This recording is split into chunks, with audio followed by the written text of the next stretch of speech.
What's up, people? It's your man, Urban Lover, coming from your mama's basement. Um, ah, Overslept tonight. I actually, this is my Sabbath. Well, it's over now, but I relaxed the whole day, man. Took a nice nap. I actually didn't get up till probably like 4 o'clock this afternoon. I was going to make a video, talking about the Lakers and the Clippers actually last night, but I'm actually going to wait until I get up, and I'll make the video after my rest. So now my rest is over, and let's get into it. So the Lakers play the Clippers Friday night. We already know that the ESPN, well, NBA had decided, or ESPN should I say, had decided to not televise the Lakers Clippers game based on the fact they thought LeBron was going to be there. Plus, it made more sense. Let's be honest. Golden State and Phoenix Sun will probably have made more headlines than ours, because right now Golden State is the hot team and so is Phoenix. So it makes sense to show two teams that definitely look like they're going to make it. To right now, to what I see is like the teams are going to be the ones to be in the Western Conference. The Lakers have a lot to work on. A lot to work on. We actually played Sacramento Kings. We blew them out. This is without LeBron. And when I talk, I know a lot of you LeBron fans are going to get upset, but I'm going to keep it real, man. I'm not biased, man. I'm just going to keep it real with you. LeBron came back. He did make a quote stating that while he was out, that he didn't get the chance to go to the gym, work out, whatever it is, whatever excuse he made. But when you watch the game, the ball was moving. Don't get me wrong, the ball was moving. In the first half, the biggest problem with the Lakers was, number one, free throws. They constantly put the Clippers on the line. That's because the Lakers have a problem with this switching. It's the same exact defense that Luke Walton used to run. That fast switching, I hate it. I said it before in my videos way back about that fast switching. What it does, it basically masks your defense if you got weak defenders. That's what it does. It masks the defenders, because it's like this. You got players on your team, and a lot of players don't really play defense. And I'm talking some of these star players. They don't really play defense unless they really got to. So they don't mind quick switching with somebody, so somebody can pick up that actual player that's probably doing the work of the opposing team. And they'll just sit back and just watch somebody else. Russell Westbrook is a prime example of that. So is LeBron James. I know a lot of people might not agree, but to be honest with you, I think Anthony Davis, even though I say that he's not physical in the paint, but when it comes to roaming around the perimeter, he's pretty good at that. Westbrook has a habit of running past his play. When he switch, you always see Westbrook by the paint. I know people say, well, you're going to go grab the rebound. That's what he does. But that's what he's programmed to do. It's like when you switch, he don't really, and I'm not saying all the time, because sometimes he does pick up some of the good quality players. But a lot of times you will see him by the paint waiting for the rebound to come down, and the guy be wide open shooting a jumper. LeBron James is famous for that too. LeBron James will switch out. He'll actually pick up another defender instead of playing somebody similar to Paul George. He'll leave somebody like Westbrook, who's only 6'3", on to somebody that's 6'10". Or, for instance, they had THT playing him. THT is what, 6'4", 6'5"? Just because he got long arms. But come on, man. Paul George can shoot over. Even though Paul George didn't have a good game, but you notice a lot with that team is they do a lot of quick switching. And when they do that quick switching, it doesn't give it basically what it does is it doesn't allow our defense to really set up. Like, I think that on the perimeter, you should go man to man. And sometimes they do it when you see they really digging in, really trying to play defense. When they want to win a game, you'll see it come. But then sometimes you'll see that lack defense where they'll switch real quick. And this is where Avery Bradley come in. Avery Bradley is real good on the perimeter when it comes to defense. Even though he's a small individual, he plays physical up on the person to get in their space to prevent them from taking those shots. Now, the biggest problem with us, like I said, is the quick switching, and we were just getting called for a lot of fouls. And the Clippers actually had all their free throws in the first half. I think it was like 14 at the free throw line. And we don't hit our free throws. Let's be honest. We don't hit our free throws. I noticed that I said about Vogel, he said that, he was going to start Dwight Howard. And I said, wow, that's all you see is Dwight Howard. He started Dwight Howard, THT, Westbrook, LeBron, and Anthony Davis. To me, that's a bad lineup. I know a lot of fans like THT, but me, he I feel like this. With THT, you can see the potential in him. But at the same time, you can still, he's real raw. Like he don't have no control of his game yet. A lot of times he attacks the paint. He lift up the, he lift and get his foot off the ground, and sometimes he gets stuck, or he turn the ball over in the paint. He does that a lot.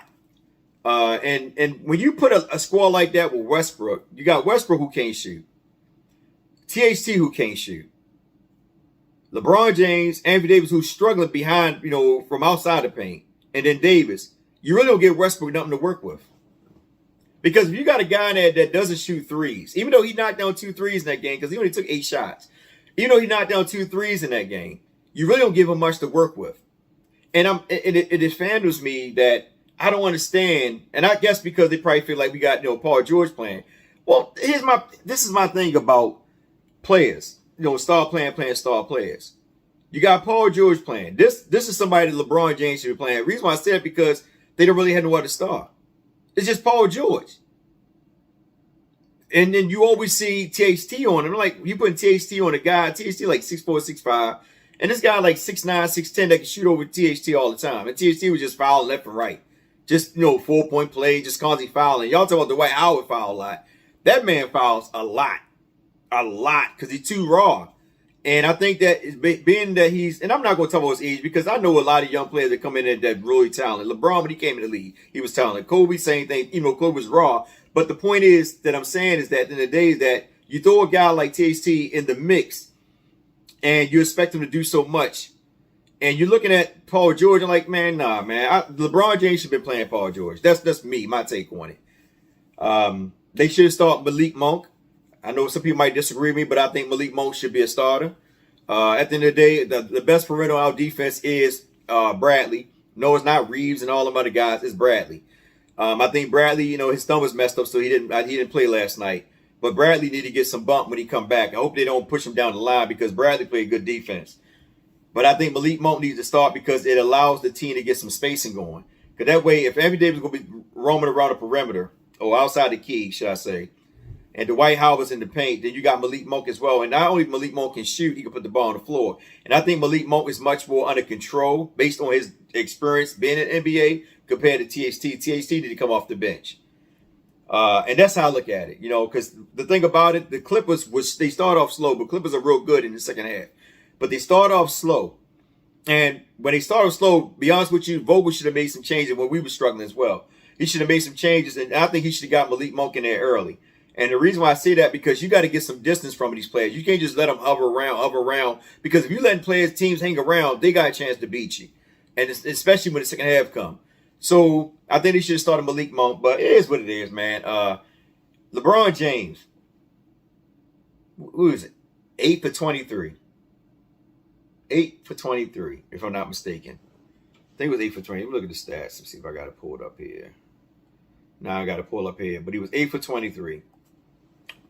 He took the most shots out of the whole team. I said and I said it over again. If we're going to want to win, everything got to roll on Davis. There's no reason for Davis to only take 15 shots. There's no reason for Westbrook to only take 8 shots. LeBron James just coming back. He takes 23 of the team shots, 23 of the shots, and only had 8 of them. 2 for 8 behind the three-point arc again. Stand at the top of the perimeter, just shooting threes. It kills me, man. It really does kills me because in reality of it, you look at Paul George. Paul George, I think he was like 9 for 23 or something like that. But remember, he's the only star on that team. But he made passes when the passes count. That's what killed us. Because they were so busy trying to double team Paul George, but they shouldn't really double team. LeBron should play them one-on-one. I'm just gonna keep it real. LeBron should just play them one-on-one. And you take if you and then even if Paul George score or LeBron stop him here and there, that's cool because then we ain't got to worry about double teaming him. They kept double teaming this man, leaving other players wide open for open threes all night. Like, if you see that they're running the same thing over and over again, and you still let them beat you with that. At the end of the day, it's the coach's fault and it's the player's fault. The players for not recognizing it and the coaches for not recognizing it because the coach is the one that's watching, observing what's going on the court because some players don't acknowledge it. They don't see it because why? You're in the heat of the moment. You're actually going to help out a man that you think that need help on defense. And a lot of times that's what the Lakers did. They ran out and helped somebody on defense, leaving their man wide open. The guy Kennard, man, hit 3 threes, I think? I think it was like 5 for 8 behind the three-point arc. You know what I mean? And then you had what's the guy named Morrison? Morris hit a couple threes. So, you know what I mean? So the thing about it, they killed us from the perimeter once again. The same thing, that double teaming. helping Dwight Howard down low when you shouldn't help Dwight Howard, or Dwight Howard when they get the switch off, you see Westbrook on Dwight Howard man, and Dwight Howard out there playing their man because the quick switches instead of letting them play man to man. That zone defense is terrible, man, and it's constantly being beat. It's constantly being beat over and over again. And I know he does it. I think Vogel does it because he know that a lot of these players are slow. A lot of players don't play defense, and I think he acknowledged it. But at the same time, these guys, if you want to win, they got to play defense. You got to play defense, man. You got to always shut these players down. And that's why I told people, like, how you going to play the Sacramento Kings? Y'all took them out of the three-point lane. Y'all was all up on them on the three perimeter. Y'all all in their face, physical with them. But, yeah, you play the Clippers. You leaving people wide open. Wide open. And that's my thing. Like, LeBron should have came in there and should just let Westbrook should have been the main. Westbrook should have been the man with the ball. That's how I look at it. I know LeBron getting the ball a couple times, but it should be Westbrook bringing the ball down. LeBron James just posting up or getting around the perimeter how he used to do. And then let Anthony Davis roam around and just play through Westbrook and let Westbrook create the offense. Let him create the offense, man. And I keep saying it over again. LeBron James is not the LeBron James that he was 4 or 5 years ago. He's getting up in age, so he's going to start breaking down. He's not going to be able to run around like he used to. You see when he goes to the basket, he barely getting up. So you're not going to get that same LeBron. And LeBron should know this. You got to let the ego go, man. You got to let Westbrook bring the ball down. If you're going to listen, you got to remember, you was the one that went out and wanted to go get Westbrook. It wasn't, it wasn't the front office. It was you that made the decision. You and Davis. So if y'all made the decision to go get Westbrook, because Damian Lillard was the first option, but Damian Lillard decided to stay in Portland, so you went after Westbrook. And you said it, you and Davis and Westbrook, y'all sat in Westbrook house, you talked to him, whatever y'all went at, eat, whatever, and you said to him, like, look, we're going to let you be the, be the point guard. We're going to let you bring the ball down. I'm going to step back and play a different role. If that's what you say you're going to do, then you have to follow suit on that, bro. You have to follow suit on that, man. You cannot be the one bringing the ball down every time. It just can't work because here's the thing. You're struggling. You came in this game, you struggling. The game before that, you were struggling. You struggling, man. So in the reality of it, you got to let Westbrook bring the ball down. Let him set up Anthony Davis and all them guys, man. He only took 8 shots. Davis only took 15, but you took 23. 8 behind the arc again. Shooting all them daggone threes. Malik Monk comes in, I think one quarter just lit it up. Malik Monk is the reason we stayed in the game. And I don't understand to the life of me why Vogel does not start this guy. I mean, it seems like the stubbornness is just too much for me. The same thing with Luke Walton. The stubbornness, I just don't get the stubbornness, man. Like, you see the potential in players, but yet you sit there and you let them, oh man. And then the thing about it, if you look at Paul George understood that Kennard and Morris was hot. So what did he do? He fed him. Jackson, they fed him. When you watch the game against the Kings, what did the Lakers do? They were feeding the hot men. They were spreading the ball around, feeding the hot players. LeBron come back. A game we should have won. I don't care what nobody say. We should have beat the Clippers. They were right there within our grasp. Even in the first half, we still made a chance to come back. Even though they went to the free throw line 14 times, we still had a chance to beat them. LeBron come. We don't play nothing like we played against the Sacramento Kings at all. Zubac had a good game. But like I said, we didn't play nothing like we played against the Sacramento Kings. People say, well, Sacramento Kings, that's a little weaker team. Listen, I don't care what it is. At the end of the day, if you make it into the NBA and you plan on the team, then that team could be just as competitive just as any other team. It doesn't matter. At any given day, any team can beat you if they come with their A game. It don't matter who they are. It don't matter. The Lakers, like I said, they had a chance to beat that game, man. But I think that, like I said, Westbrook only had 8 shots and Davis only had 15 shots. I'm a big advocate of saying this over and over again. The offense needs to start through Davis. Point blank, period. LeBron he's the older version of himself. He's not the same LeBron. He's probably he's just as probably not that, probably just as good as Carmelo. Because Carmelo, you can see Carmelo can barely move too. That's beyond. Look at Carmelo. He can barely move. I seen him break somebody down. And usually Carmelo will go, to the paint to make the layup. Instead, he went past the person and took a jump shot, even though it didn't fall. But at the end of the day, LeBron is a shell of himself. He's not the same LeBron. You're not going to get that LeBron, back in Cleveland or Miami or when he first came to LA. You're not getting that LeBron. He's giving up in age, man. Age going to catch up with you after a while. You can see it. You can see it on the defense sometime, but he actually, he shadows in the defense, hides, and wind up playing a player that he know ain't going to really get that much offensive opportunities. Don't step up and play to the best player on their team to slow them down, because in reality, he used to do something like that. He used to pick up their best players. And then what Kobe used to do the same thing. A lot of stars would pick up their best player and lock them down. And we know LeBron is not a bad defender back in his younger days, but he's old now. He's old, and we have to understand and respect that. LeBron James is not the same LeBron James. He's older now. He's not younger no more. But we sit back and we keep putting all this on that man's shoulder, and because he's always in the spotlight, is trying to deliver. And he don't need to deliver. That's the thing. That man, I told people over again, LeBron can be like Magic Johnson, average only 18 points. He don't have to average 20-something points. I don't care about him catching no records and stuff like that. If that's what he's trying to achieve, that's understandable. But that's what it seemed like it to me. It's like he's trying to catch a record. Like we trying to win here.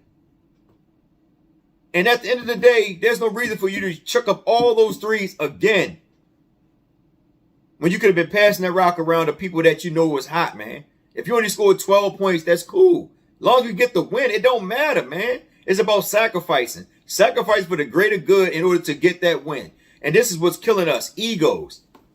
Egos is what's killing us. Paul George was the only star on that team, and he helped carry that team to beat the Lakers. Because why? He put his ego to the side. That dude can shot 30 times if he wants to. But instead, he actually did what? He got other players involved and made the right pass at the right time in order to win the game. Lakers, nah. We sit there and we watch LeBron James come to the perimeter. Everybody standing around, watch and see what he do. Chuck up a three. Clang. Chuck up another three. Clang. And it just over and over again. You see the same situation over and over again. Then you got some fans, and the crazy thing is fans, they blame Davis, they blame Westbrook, they blame everybody else, but they won't blame LeBron James. Dude was 8 for 23, just coming back. Offense looked dead. It looked dead. It didn't like no energy in it until Malik Monk came in there. When Malik Monk came in there, the offense started picking up. When him and Ellington came in there, they knocking down their shots. That's why I say over and over again, if you're going to start at 5, Malik Monk, you got to have a shooter in there, man. A pure shooter in there. Well, whether it's Ellington or it's Monk, you got to have somebody that can knock down a 3, bro. You can't have a bunch of ISO players. THT is an ISO player. LeBron James, ISO player. Westbrook, ISO player. Davis, I can say ISO. He's more, I don't know. Davis, he's probably the only one that's all around. You know what I'm saying? But most of them players are ISO players. They ISO player. Look at the setup. Carmelo Anthony, ISO player. They ISO. They can put the ball on the floor. They can create whatever it may be. But at the same time, it's basically to get them points. Now, don't get me wrong. You see the passes and stuff like that they actually passed out the players. But they made sure that they get themselves in the point column as well. And you constantly see it over and over again. It does not change. It does not change, man. You sit there and you watch this game. You watch the Clippers. All they do, I'm going to tell you, every team that has beat the Lakers, all they did was do good ball movement.